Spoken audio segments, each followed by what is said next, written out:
mas matagal tayong sisisi.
Good morning, Maristas. This is your host, Hani, and on today's news, Josh Porcinulia with this new blockbuster hit, Muro.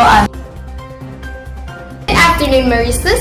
You know the movie trending in Facebook, Twitter, and Instagram. The movie that had you on the edge of your seat, Muro. To further introduce you to the blockbuster remake, yes, remake, may I introduce you to our main leading actor, Sir Josh Porcinulia. Thank you for the warm up. So, Sir Josh, after the success of the remake, may I ask how things in your life are going? It's going great, actually. Thanks. May I ask what Muro is about? Well, it is a film that depicts one of the worst forms of child labor in the illegal fishing system. The film follows the story of Fredo, a ruthless captain of 150 Muroami fishers who employ illegal fishing practices such as pounding and crushing corals to scare fish, driving them towards the net. With a high quota to meet, Fredo forces the divers, who consist mostly of children, to accomplish at least 8 dives a day to meet their goal before the millennium. What is it about the movie that it takes more than half of the viewer's attention when looking at the description? Harassed after the burdensome task being given to them, the children had to make do some human conditions in the Muroami boat. The Aurora, they sleep in rat-infested bunks and are fed only twice a day.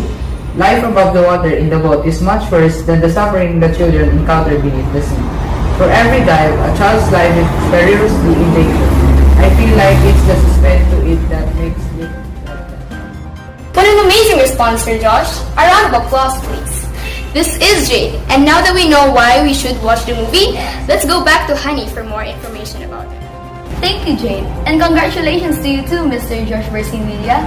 Now that Mr. Josh has explained the plot of Muro the remake, may I call on Mr. Fender Charlie Bunao from the Department of Environment and Natural Resources to explain what Muro is. So Muro uses a large net and several pounding devices. Typically, heavy stones or large cement blocks affixed to cranes over the surface of the sea. Fishermen pound the reefs with the stones and blocks to scare the fish out of the coral into the net.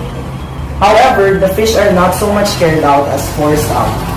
The stones smash the coral into tiny pieces and leave the fish with nowhere to go but into the net. How do these things usually happen and what? Said it destroys the coral reefs. To make matters worse, the dangerous work is often facilitated through child labor. As the coral reefs are repeatedly smashed, the marine ecosystem is irreparably destroyed as most of the species of coral take years to recover from even the smallest damage. In the best case scenario, the reefs affected by Muroami fishing will take hundreds of years to recover. In the worst cases, they will never. Sad, isn't it? How can it affect? Said it destroys the coral reefs. To make matters worse, the dangerous work is often facilitated through child labor. As the coral reefs are repeatedly smashed, the marine ecosystem is irreparably destroyed as most of the species of coral take years to recover from even the smallest damage. In the best case scenario, the reefs affected by Muroami fishing will take hundreds of years to recover. In the worst cases, they will never. What do you think should we do to prevent this? prevent things like this as easy as other problems. But if we try and give much more attention to the coral reefs, I think that the use of muro. Thank you for your wonderful answer. This is it for our segment. Please stay tuned for the next time we come around. This is Hani.